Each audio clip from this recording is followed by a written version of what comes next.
안녕하십니까 여러분, 미국 의사의 락 이야기 신강섭입니다. 오늘의 이야기는 레인보우, 무지개 이거죠. 그런데 그들의 음악은 꼭 이렇게 평화로운 것은 아닙니다. 몇 년 전 어느 여름날 제가 뒷마당에 서 있는데 제 뒤로 무지개가 뜬 적이 한 번 있었습니다. 그래서 제 와이프가 마침 이 레인보우 셔츠를 입고 있는 저를 무지개를 배경으로 해서 사진 찍어 주었죠. 합성 사진이 아닙니다.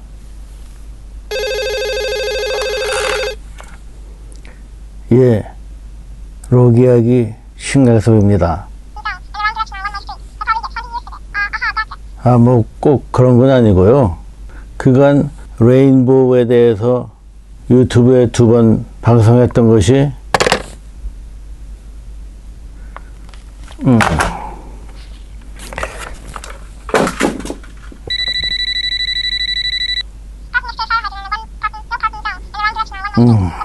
전화를 아예 없애버려야 되겠네요. 저의 레인보우에 관한 방송이 2회에 걸쳐서 나간 이후에 그게 벌써 몇 년 전입니다.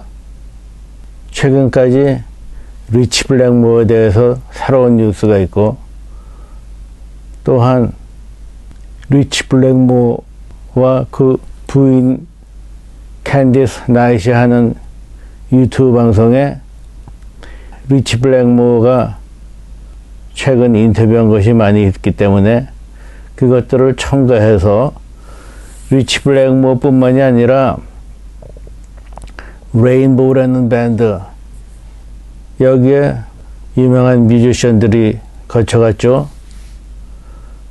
라니 제임스 디오와 카지 파워를 비롯해서요. 그 사람들에 관한 것들을 종합적으로 이번 한 편에 말씀드리겠습니다. 디퍼플에 있었던 기타리스트 리치 블랙모어, 1974년에 서커스 매거진, 여기에 리치 블랙모어의 포스터가 있는데 그걸 제가 여러분께 공개하겠습니다. 저도 여태까지 그걸 열어보지 않았어요. 그냥 여기 있는 대로의 사진을 여태까지 그냥 두고 있었죠. 이거 뭐 뜯어서 제가 뭐 어디다 포스터 하려고 그런 것도 아니고 해서요. 잡지 가운데를 보면 리치 블랙모어라는 것을 알 수가 있습니다. 그래서 제가 이것을 그동안 뜯지 않았었죠. 근데 한번 제가 뜯어서 보겠습니다.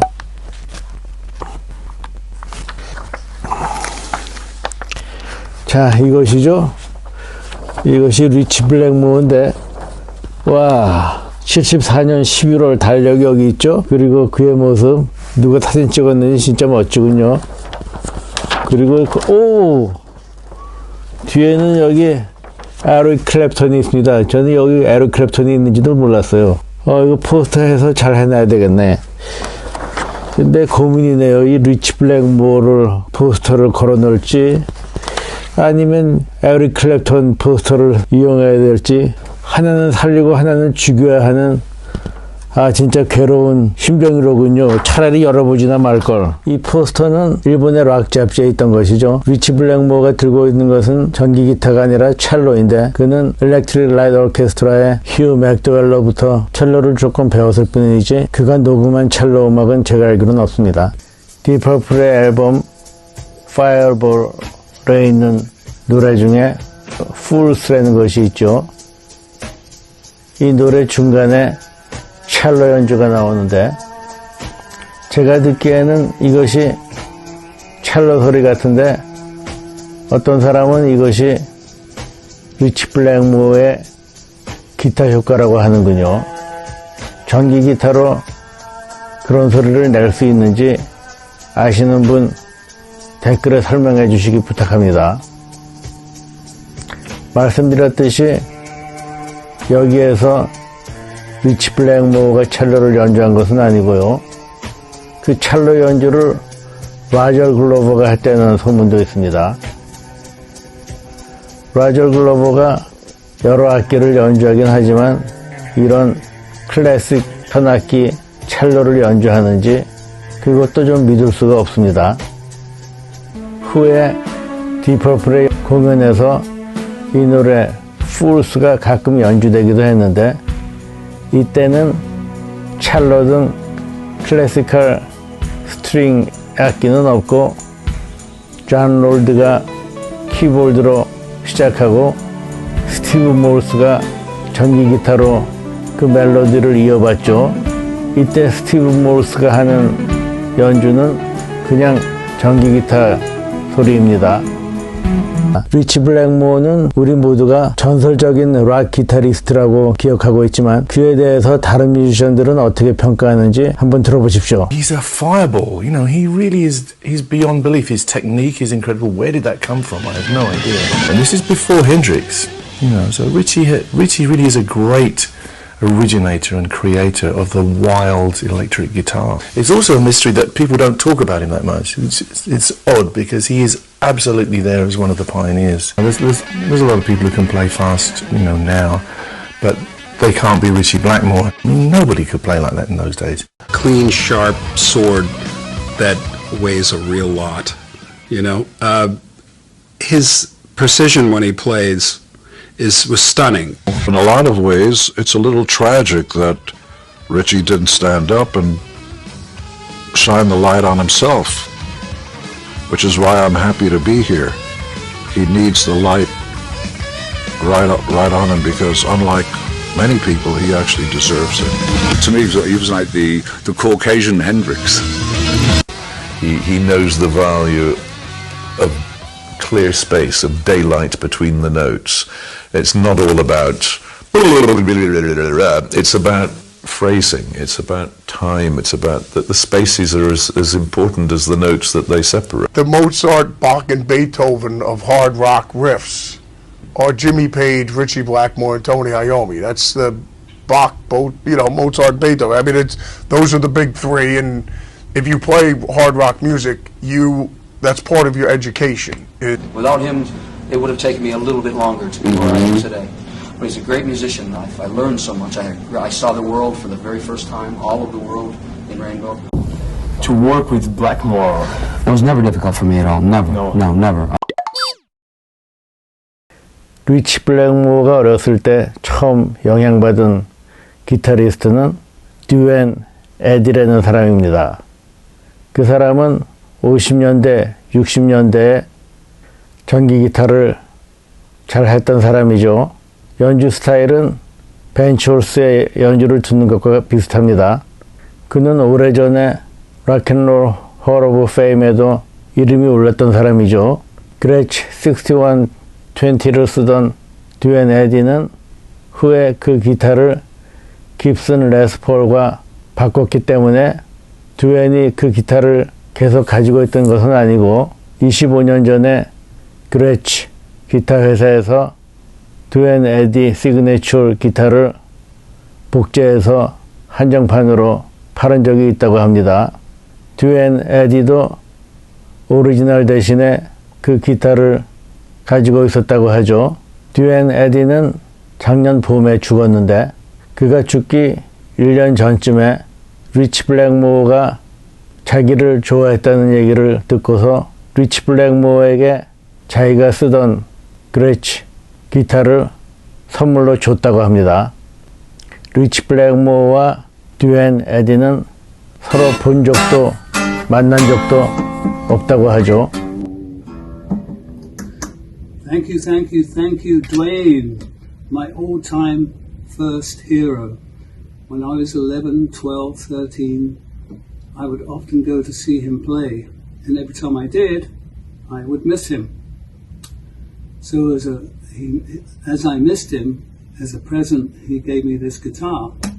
This is his model, fantastic Duane Eddy Gretsch guitar. And thank you, Duane, for this fantastic present.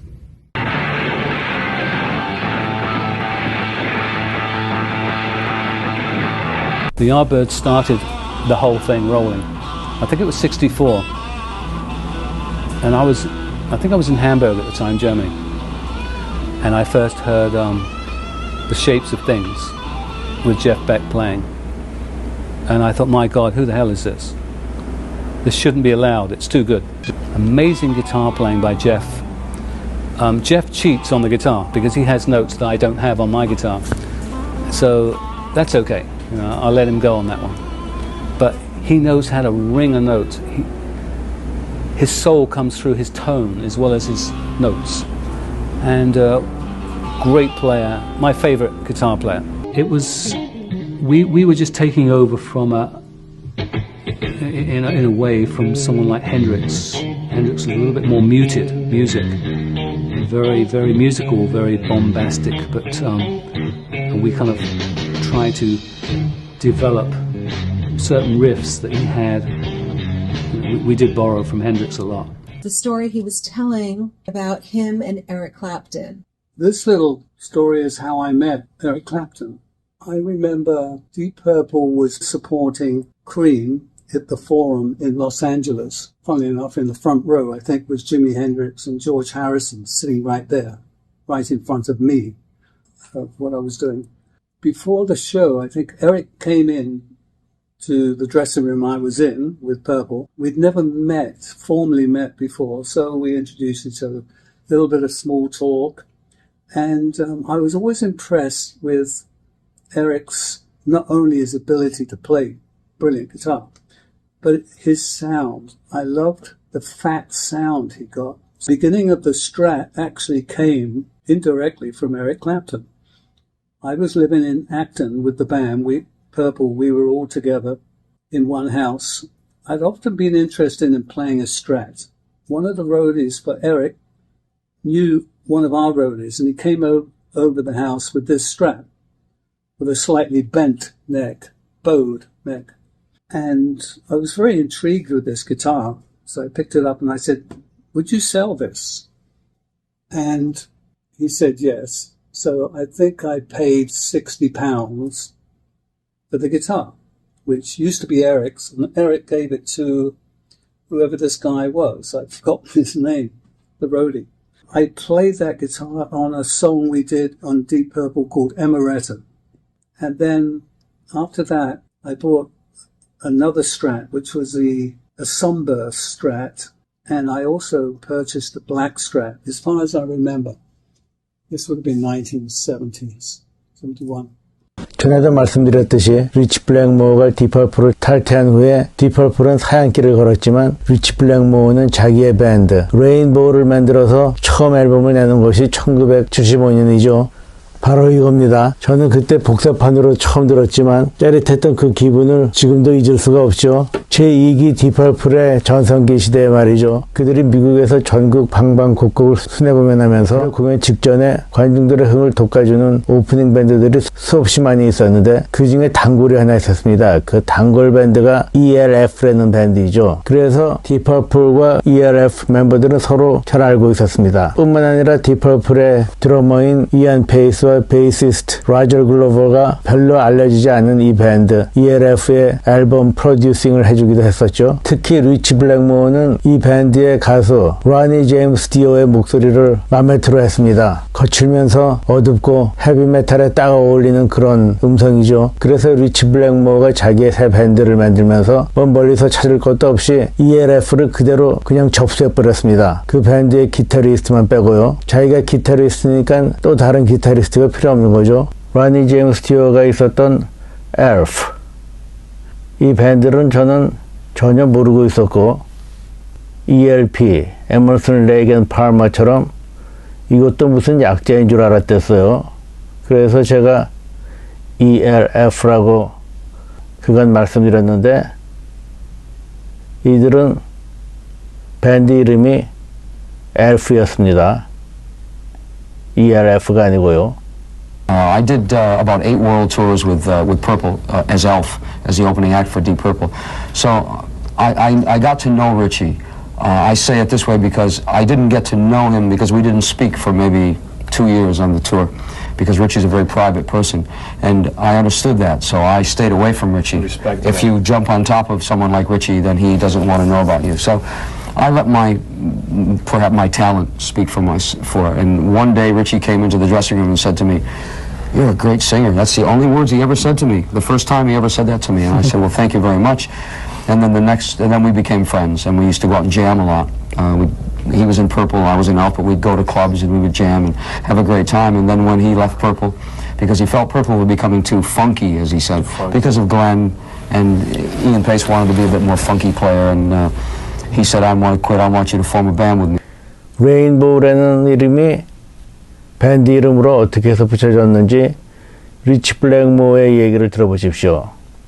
그것에 관해서는 그 이름이 LA에 있는 락커들이 자주 가는 바의 이름에서 따왔다는 소문도 있고, 또 더 나아가서 무지개가 성소수자의 권익을 보호하는 취지로 쓰이게 되자 리치 블랙모어가 그 운동에 앞장섰다는 그런 억측까지도 있지만 모두 사실이 아닙니다. This is the Ritchie Blackmore Rainbow Special. Not only the sounds, but Ritchie himself rapping along with Ronnie James Dio, the exciting young vocalist who also co-wrote many of the songs on the album. Initially it was my idea to have a rainbow because I did a thing called the California Jam, which had a kind of fake rainbow behind us, and that gave me an idea. I thought, well, that looks quite nice. Then formed this band, and with the name I just naturally thought, well, a rainbow would look nice above our heads with the lighting scaffold on the rainbow. Then we thought, well, we should have an LP, so we made the LP, and it started going from there. I was really excited making the LP. There was none of these egos flying around of I'm not playing this and I'm not playing that. It was just, let's just all play. Ronnie had been on tour supporting Deep Purple with his band called Elf. I thought, well, he looks the type of guy that can't sing. So I immediately got a hold of him, and sure enough, he couldn't sing. We have two sides to this band. We have a clowning side and a very aggressive, athletic side, and we have a musical side and a laid-back, just playing, having a good time, and it depends on the audience as to what. 당시 레인보우라는 밴드가 만들어졌을 때 투어 매니저를 했던 콜린 하트의 얘기를 들어보십시오. I was asked by Blackmore to come along, and you know, it seemed like the end of Deep Purple to me. It was a sad time, so I decided to make the jump and move with him.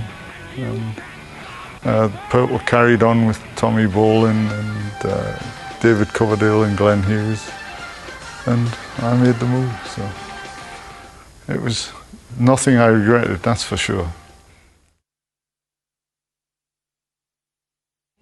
Right from the very start, yeah. We all moved to California with Ritchie, and that's where we set up shop and started looking for musicians.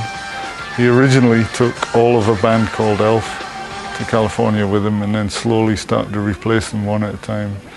And Ronnie Dio was the singer in the band at the time, so we ended up keeping Ronnie and replacing everyone else one at a time over a slow and long and tedious sort of process. And finding new musicians was the worst part of that time. I had the unenviable job of removing the musicians one at a time that he didn't like. So some of them never got to even perform. They just were replaced before. You know, he'd be playing pool and he'd see someone pull in and say, "Oh, get rid of him, would you?" Well, don't you want to hear him? No, just get rid of him.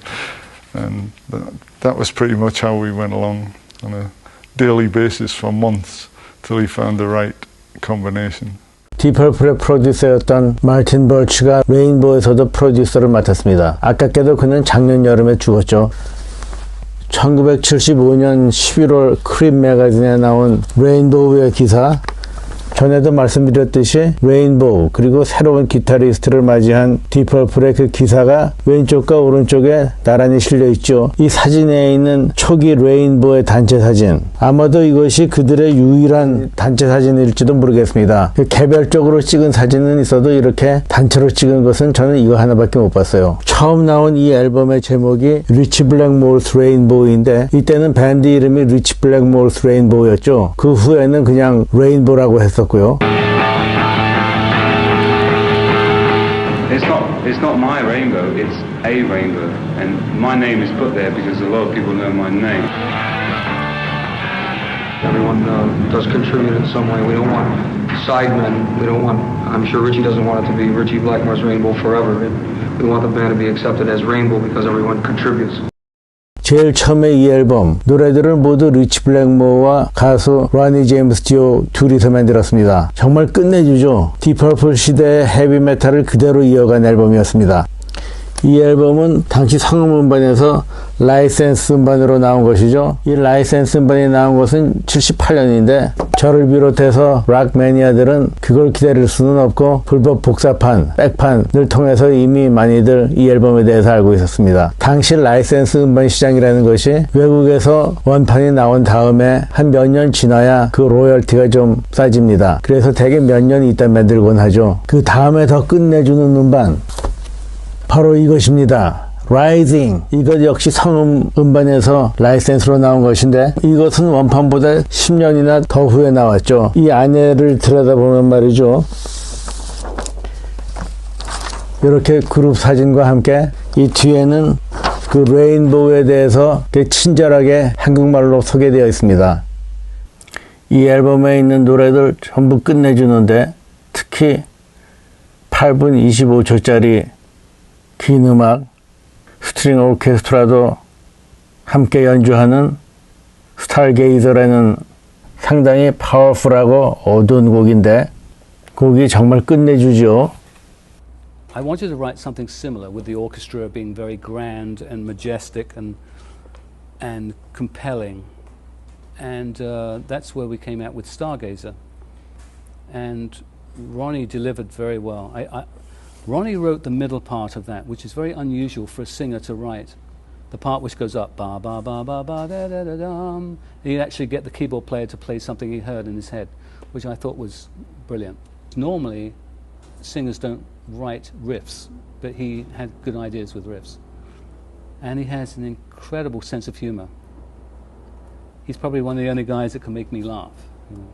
Whereas I've seen him, the other side of Ronnie can be like a monster. If someone bothers him the wrong way. But yes, he's definitely a legend. You know. 리치 블랙모어는 자기의 밴드 멤버들을 수시로 바꿉니다. 그래서 처음 이 앨범에서는 로니 제임스 디오를 비롯한 ELF의 멤버들이 고스란히 녹음에 참가했었는데 이 두 번째부터는 아니죠. 토니 커웨이 키보디스트인데 당시 존 롤드와도 거의 비교될 수 있을 만큼 끝내주는 사람이었습니다. 그리고 이때부터가 카지 파웰이 레인보우에 합세해서 이름을 날리기 시작했던 때이죠. 카지 파웰은 전에 퀸에 대한 이야기를 말씀드릴 때 잠깐 나왔습니다만 그는 이 레인보우 이전에도 이미 제프 백 밴드에서 명성을 날렸었고 그 전후에 마이클 쉔클 그룹, 게리 무어, 레드제플린에 있던 가수 로버트 플랜트의 바로 이 앨범 Pictures at 11이라는 로버트 플랜트의 솔로 앨범에도 드러머로 참가했었습니다. 또한 디퍼플에 있었던 데이비드 칼버데일의 스네이크 화이트, 또 한때는 블랙 세바스에도, 그리고 무엇보다 ELP 바로 이 앨범이죠. 이것은 불법 녹음한 라이브 앨범인데 이때는 ELP가 에머슨 레이크 앤 팔머가 아니라 에머슨 레이크 앤 포웰이었습니다. 칼 팔머 대신에 카지 포웰이 연주했던 것인데 칼 팔머 못지않게 박력 있는 드럼을 연주하죠. 그것에 대해서는 제가 에머슨 레이크 앤 팔머에 대해서 말씀드릴 때 좀 더 하겠습니다. 퀸에 대해서 말씀드릴 때 제가 잠깐 말씀드렸던 이 앨범 브라이언 메이의 Back to the Light이라는 이 솔로 앨범에도 카지 포웰이 참가했었고 그가 1998년 자동차 사고로 죽을 때도 그는 브라이언 메이의 솔로 앨범에 참가하던 중이었습니다. 다음은 레인보우의 투어맨이죠. 콜린 하트와 리치 블랙모어가 카지 파웰에 대해서 얘기하는 것을 들어보십시오. We went through so many drummers until Cozy came along, and the second Cozy started playing, Richie knew he was the guy. He wanted him right away. The 13th drummer was Cozy Powell. What I made the drummers do was play a shuffle for 15 minutes. That's bum ba ba ba bum ba ba, and they have to keep that up steady for 15 minutes, which you'll have a lot of stamina. And they couldn't do it. Most of the American drummers came in and played like Hotel California, that kind of style. 잠깐, 카지 파월의 해머라는 밴드 사진에 카지 파월이 가운데 서 있고 오른쪽 끝에 키보디스트 던 에어리가 함께 있는 것을 주목해 주십시오. And I was looking for some fire, you know. And then Cozy came in and he did it. It was nothing for him. And I went, right, you're in if you want to be, you know. He said, okay, yeah, I'll think about it. I think I want to be in. Cozy was not an easy guy. You couldn't push him around. He knew what he wanted and who he was, and he was pretty sure of himself, so he should have been, because he was a great drummer. And he'd had lots of hits on his own in England. You know, been number one as a drummer, which is unheard of. 또한 퀸의 기타리스트 브라이언 메이 그리고 디퍼플과 레인보우의 베이시스트였던 라저 글로버가 카지 파월에 대해서 얘기하는 것은 다음과 같습니다. 이 인터뷰를 할 때 라저 글로버는 아직 레인보우에 가입하지 않았을 때예요. I think Cozy was a perfect foil for Richie, you know, and I know even Cozy found it hard at times, you know. Cozy used to tell me, it ain't easy, you know, but I think Cozy had such a respect for Richie, and likewise the other way around. So Richie and Rainbow had just finished doing Rainbow Rising, and they were just packing up as I arrived, and Richie took me in the studio. He said, "Can I play your track from our new album?" I said, "Sure." And he played Stargazer in the studio at full volume, and it flattened me. I thought it was brilliant. And of course that drum thing at the beginning, the drum fill at the beginning, just so impressive. And I'd never met Cozy. I met him that day, and he was just a dynamic guy. I mean, as Don said, he was much larger than life. He had a great zest for life, I'm thinking. And I didn't really know him that well, but I was very impressed with him. And years later, of course, I worked with him, so I knew him a lot better. He's a lovely guy. I started in the 60s, played with Jeff Beck in the 60s, and then went on to Dance with the Devil in the 70s, Rainbow, Whitesnake, ELP, Sabbath. Goes on, doesn't it? Yeah. Boring, really. He's the greatest living drummer on planet Earth today. Cozy Powell. 제가 또 하나 보여드릴 것은 뭐냐면은 이건 좀 귀한 앨범인데 카지 파월 트리뷰트. 이 앨범에는 카지 파월이 참가했던 레인보우의 노래들을 비롯해서 그 외에 여러 드럼 연주를 다른 사람들이 한 것이죠. 그런데 이것이 일본에서 기획돼서 만든 것입니다. 미국에서는 이것을 살 수가 없어요. 제가 이베이를 통해서 한국에 계신 딜러로부터 이것을 구했습니다. 이 추도 음반에 참가한 뮤지션들도 거의 일본 사람들입니다. 그리고 베이시스트 지미 베인, 그도 이때 레인보우에 처음 참가합니다. 그는 그 밴드에서 오래 있지 못하고 다른 사람으로 대치되었는데 지미 베인은 그 이후에 틴 리즈와 라니 제임스 디오의 솔로 밴드에서 활동했었죠. 라니 제임스 디오가 2010년 죽은 후에는 그의 트리뷰트 밴드 Last in Line이라는 밴드에서 베이시스트로 활동했습니다.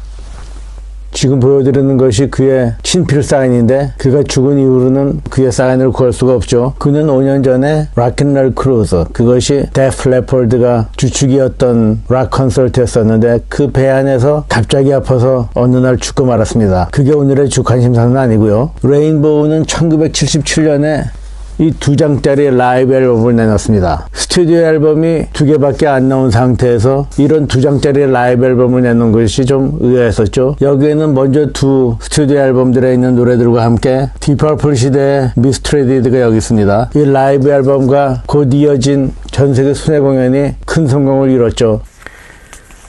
레인보우 on Stage, 이 2장짜리 라이브 앨범이 나온 것이 1977년인데 이 앨범만 듣다 보면 과연 실제로는 어떻게 공연했을지 궁금했죠.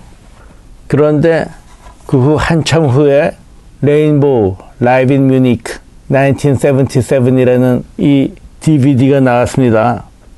같은 해이긴 하지만 이 LP로 처음 나온 공연과 이 DVD 공연이 같지가 않습니다. 왜냐하면 이 앨범에는 베이시스트가 지미 베인, 그리고 키보디스트는 토니 카리인데, 이 DVD 연주에서는 베이시스트가 밥 데이즐리, 키보디스트 데이비드 스톤이로군요. 이 DVD에는 이 라이브 앨범에 있는 노래들이 모두 담겨 있고 노래가 몇 개 더 있습니다. 또한 베이시스트 밥 데이즐리와 투어 매니저 콜린 할트의 인터뷰가 이 DVD에 있군요. 이 앨범에서는 앵콜곡으로 스모크 온 더 워러가 없는데 80년대의 레인보우 공연에서는 앵콜곡으로 스모크 온 더 워러를 연주했었습니다.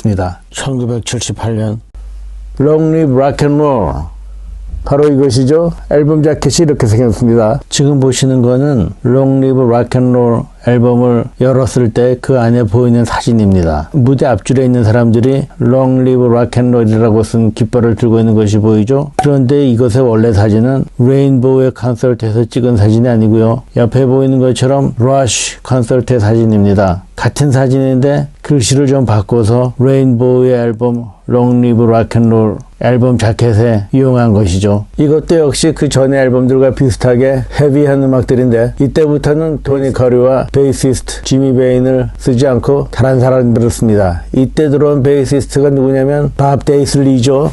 베이시스트 밥 데이즐리가 아지 오스본 밴드에 가기 전에 레인보우에 있었죠. 그 이야기를 좀 들어보십시오. You know, the discipline of Richie and Ronnie too was what I really enjoyed. So you've been on the road, then went back into the studio to record the album? Yes, yeah. The album was done right at the end of 77 and then into 78. The very beginning of 78. And then I think in January we went to Japan, and then the album came out while we were in Japan. And we promoted it in Japan. Rainbow were huge in Japan. It was unbelievable. I think we did about 3 nights at the Budokan. And they may have even put in another night at the end of the tour as well. So they're very big gigs in Japan, and very well received. And some of the places we went, you couldn't go out of the hotel because the streets around the hotel were just filled with young people that were Rainbow fans. 77, was like in New Musical Express, which is a music paper, or Melody Maker, which is another one. In the polls, we got Best Live Act of the Year. I think you've been best guitar player for like the previous 6 as well. Yeah.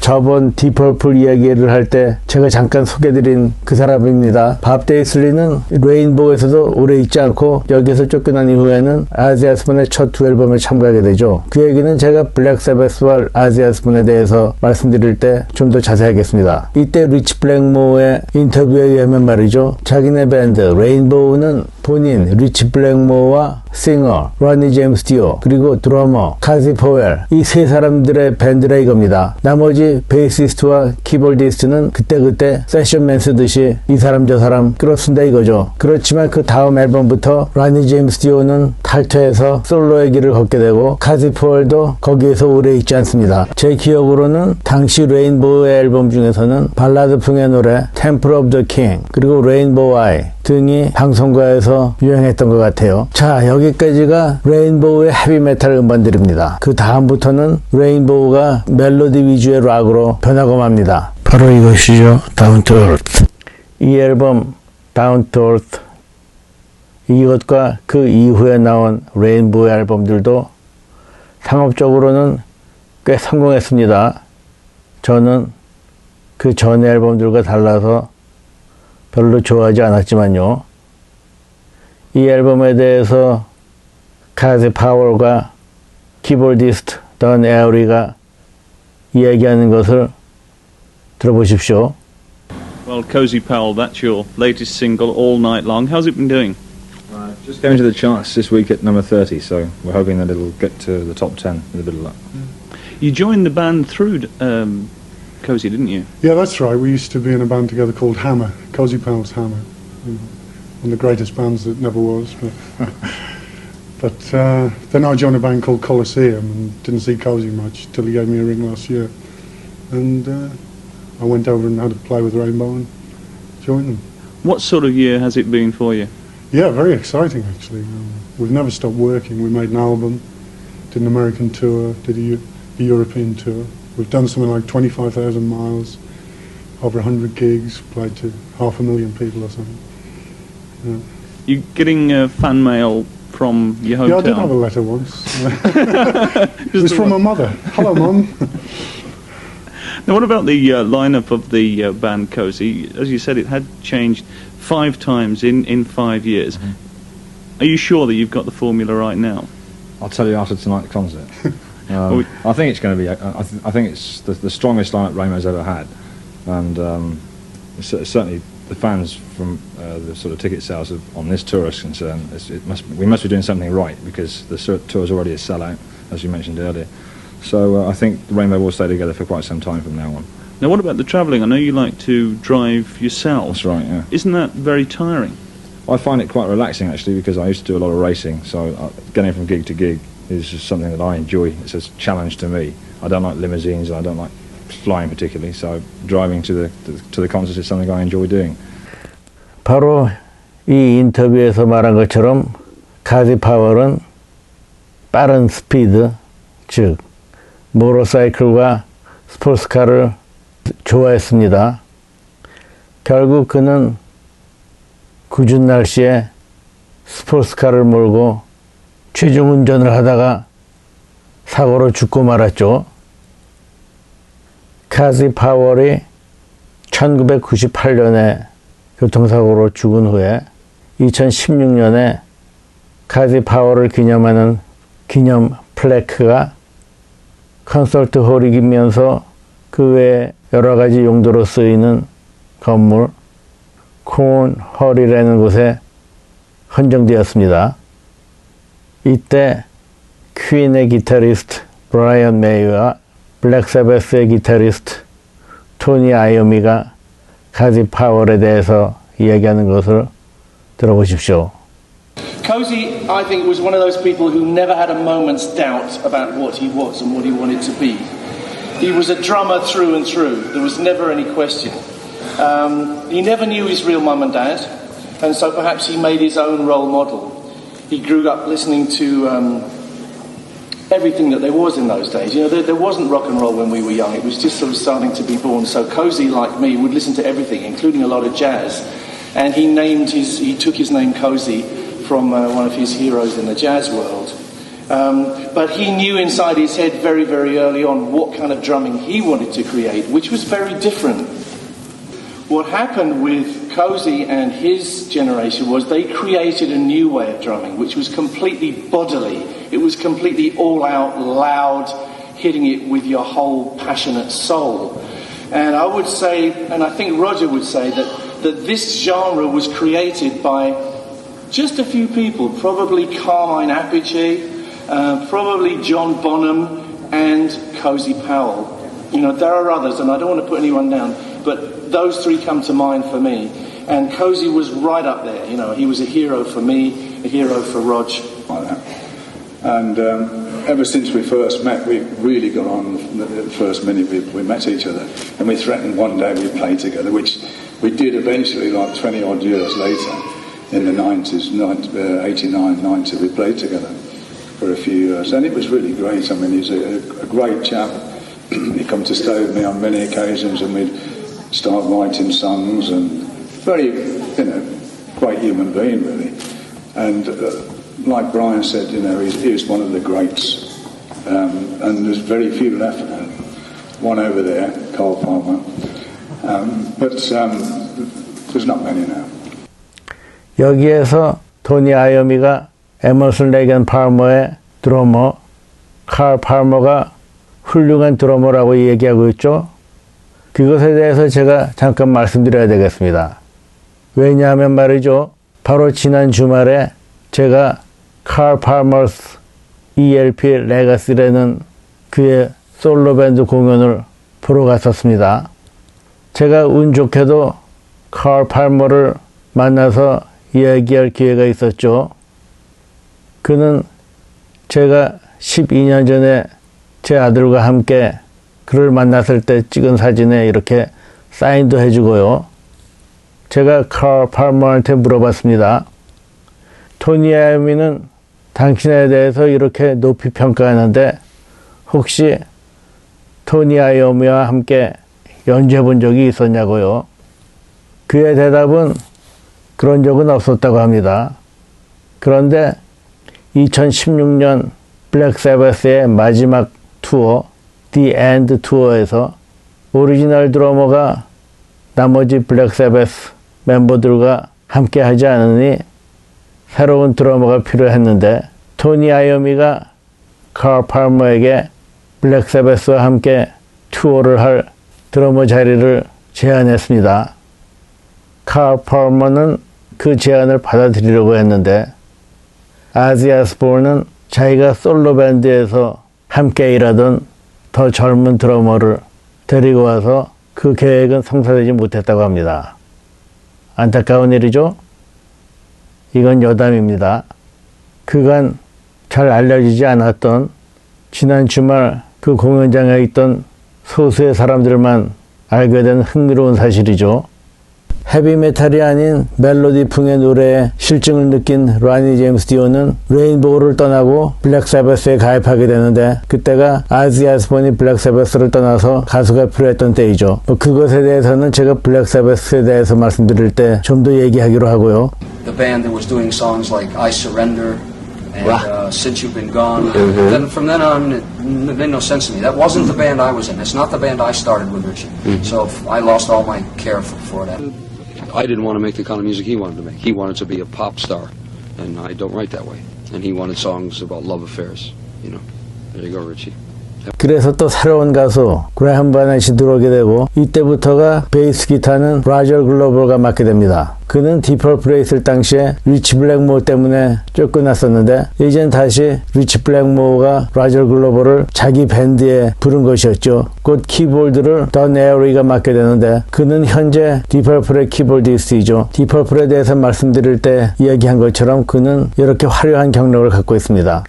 라니 제임스 디오가 레인보우를 떠난 후에 새로 들어온 싱어 그레이엄 버넷은 당시 70년대 말에 락카들과는 그 모습이 많이 달랐습니다.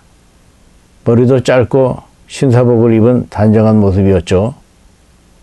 I said, Graham, you know, our audience expects you to be a bit more, you know, not shaved and a bit long hair, kind of a bit more dirty. Yeah, but you know, our audience doesn't want that Las Vegas style lame jacket and smooth hair. They want a rough-looking guy, you know. And he kept threatening to have his hair cut, you know, but really short. And we go, that's not going to work with the fans. In 79, 80, everybody was like, gotta look, long hair, rough, whatever. So what happens is Colin calls me up. Oh no, guess what? I went, what? And he goes, he got out the back window, got into a taxi and has had his hair cut. And I went, oh, you know, and he did it. He knew. We told him 1,000 times, do not cut your hair. Just let it grow and be natural, and I think you'll be accepted by the fans because then you'll look rough. Nope, went out, came back. Of course, he looked ridiculous. On stage that night, I was seriously contemplating hitting him over the head with my guitar. I really was like so tempted just to take it off and go whack, you know, because he'd done it deliberately out of contempt. He knew that to be in our band, it was about roughness and kind of, you know, denim jackets, and he'd gone out of his way to be Mr. Smooth again. Because he used to have long hair. And it was like, so after that, there was no communication. It was total breakdown. It was like, you're in another world. You go to Las Vegas. You need to be in Las Vegas. We have our audience, which is, you know, heavy rockers.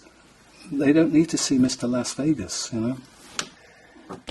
한편 그레이엄 버넷은 자기가 레인보우를 떠난 이유를 리치 블랙모어가 하는 말과 다르게 이야기하고 있습니다. And my hair wasn't quite as long as this. And I said to her, I said, I'll go and get a haircut. So I went to get a haircut, And that was it. That's all I did. So I walk out on stage that night. You know, Richie hadn't seen me all day. We never saw each other all day. It was always just showtime. That's when we all saw each other. And he looks at me and he goes, and he disappeared. He went behind the amps and didn't come out. And he played there all night. And after that, everything calmed down at the head. It was okay after that. Nobody was interested, especially Richie. I was supposed to be, making up new songs for the new album. And it was it wasn't productive at all.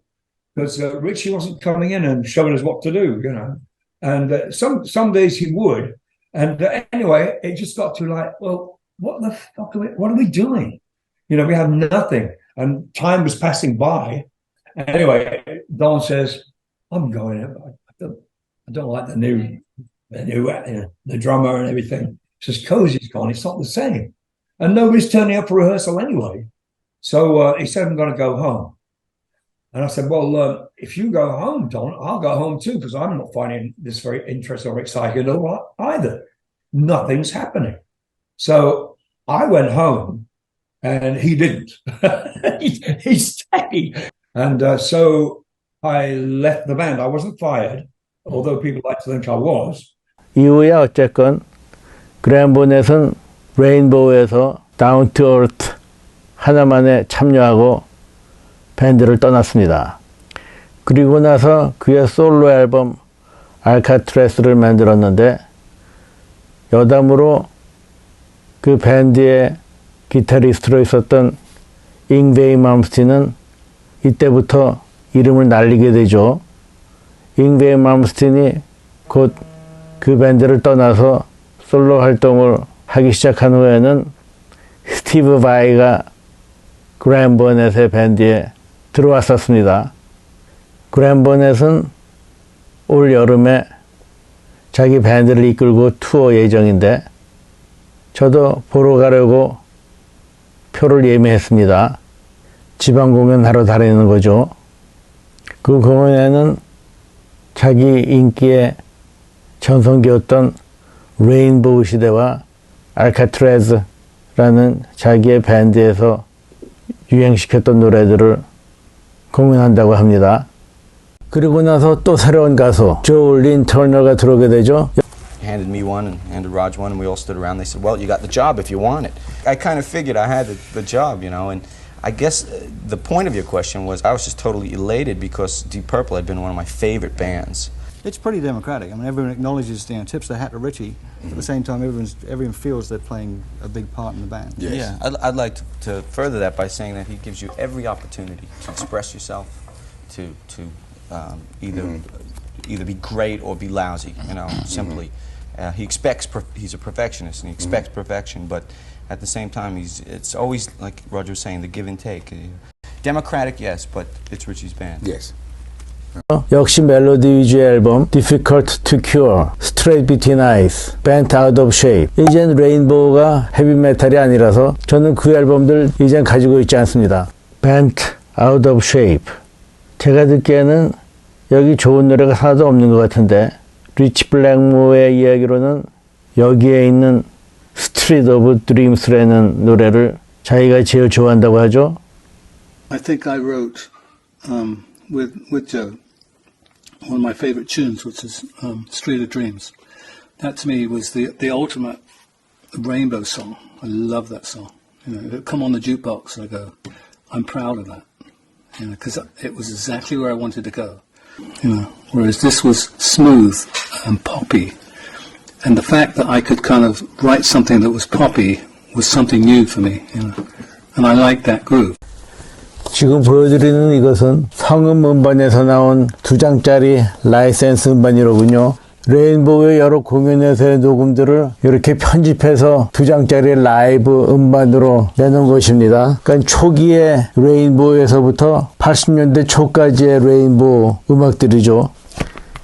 이 앨범을 보면 그간의 레인보우의 음악 편천사를 대충 알 수가 있습니다. 이 중에는 Difficult to Cure가 있군요. 그것은 베토벤의 9번째 교향곡을 리치 블랙모어와 레인보우 그리고 오케스트라가 함께 공연한 것이죠. 이때 지휘자는 다카시 히로이라는 일본 사람이로군요. 이 공연을 아마 일본에서 한 것 같습니다. 그러니까 이들의 첫 라이브 앨범하고는 좀 약간 다르죠. 그들은 상업적으로 계속 성공했지만 옛날에 디퍼플 전성기 때와는 비교할 수가 없었죠. 결국 리치 블랙모어는 제2기 멤버들을 중심으로 디퍼플을 새로 결성하고 때문에 레인보우는 자동으로 해산되었습니다. 그리고 나서 또 12년 후에 리치 블랙모어가 디퍼플을 떠났어요. 그 얘기는 제가 디퍼플에 대해서 이야기할 때 말씀드렸죠. 그리고 나서 리치 블랙모어는 레인보우라는 이름으로 스튜디오 앨범을 하나 더 내놨습니다. Stranger in a Soul. 이것인데 모두 새로운 사람들로 밴드를 꾸몄죠. 헤비하지는 않지만 그런대로 잘 팔리고 성공적인 앨범이었습니다. 이때 레인보우가 순회 공연을 하면서 그때 백킹 보컬을 했던 소프라노 가수가 있었습니다. 그가 캔디스 나잇이죠. 리치 블랙모어는 더 이상 하드락을 연주하지 않고 새로운 여자친구 캔디스 나잇과 함께 블랙모어스 나잇이라는 포크락, 어쿠스틱 락, 르네상스 음악을 하게 됩니다. It started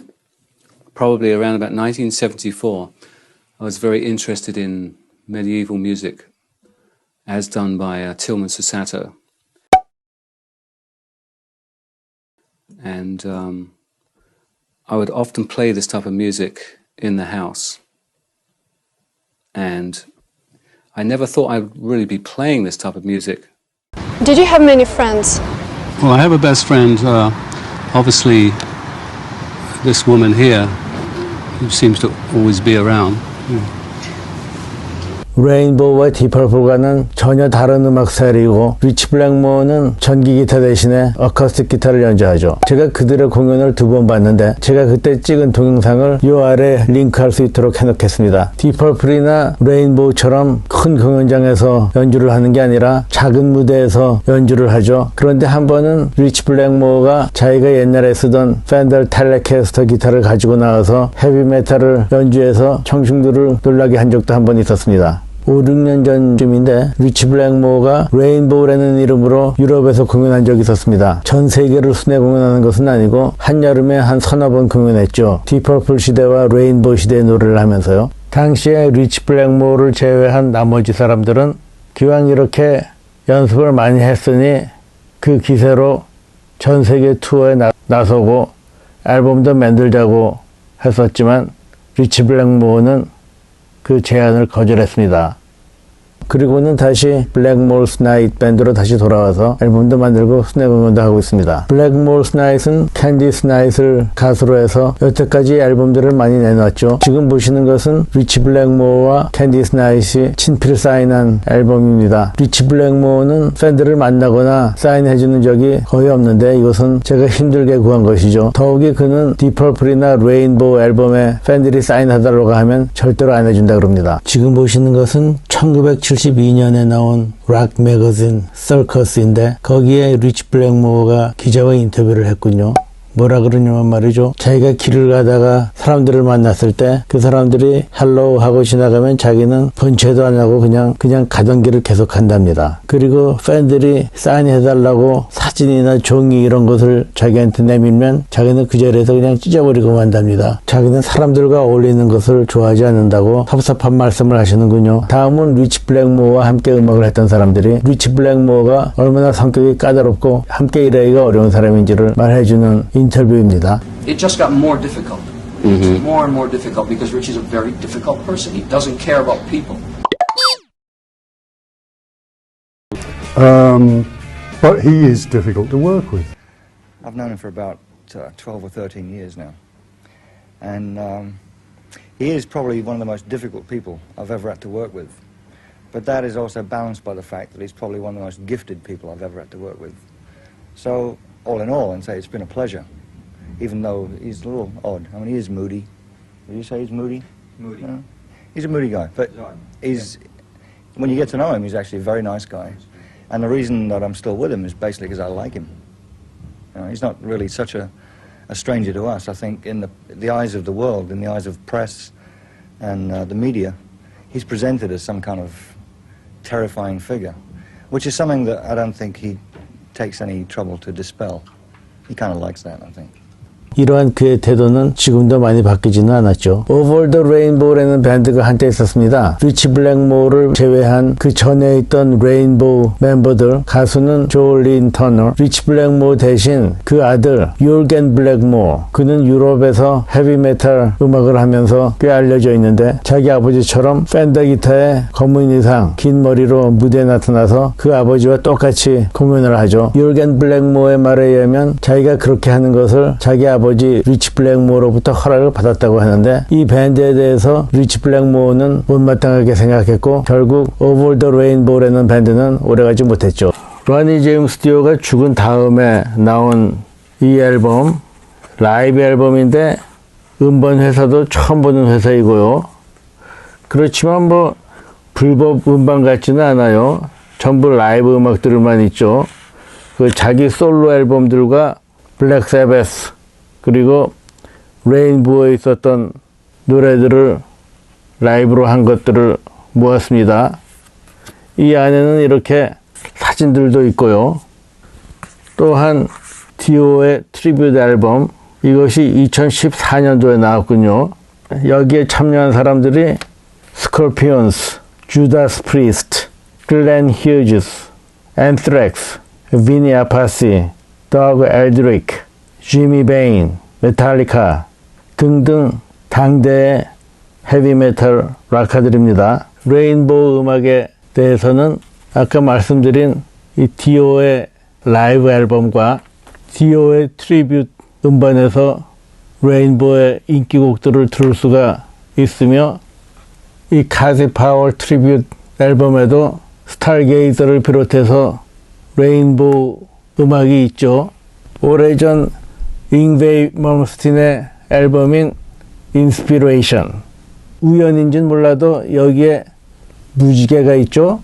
이 앨범에서도 레인보우가 했던 연주를 들을 수가 있습니다. 그 외에도 디퍼플과 캔사스의 Carry On Wayward Son까지 여기에 들어있군요. 노래는 없이 모두 인스트루먼털 악기 연주뿐입니다. 그 외에도 레인보우 트리뷰트 밴드들이 많이 있고, 리치 블랙모어와 레인보우의 음악들은 아직도 그리고 앞으로도 계속 사람들에게 잊혀지지 않을 것 같습니다. 레인보우, 제가 좋아하는 밴드인데 그들의 공연은 제가 한 번도 본 적이 없습니다. 그렇지만 그의 트리뷰트 밴드와 블랙모어스 나이트 공연에서 제가 전화로 찍은 비디오는 이 아래 볼 수 있게 링크를 걸어두겠습니다. 올 봄에 리치 블랙모어의 어쿠스틱 밴드 블랙모어스 나이트이 공연 예정인데, 제가 일하는 날짜와 겹치지 않는다면 저도 보러 가려고 생각 중입니다. 자, 그럼 레인보우에 관한 이야기는 여기에서 마치기로 하겠습니다. 시청해 주신 여러분들 감사합니다.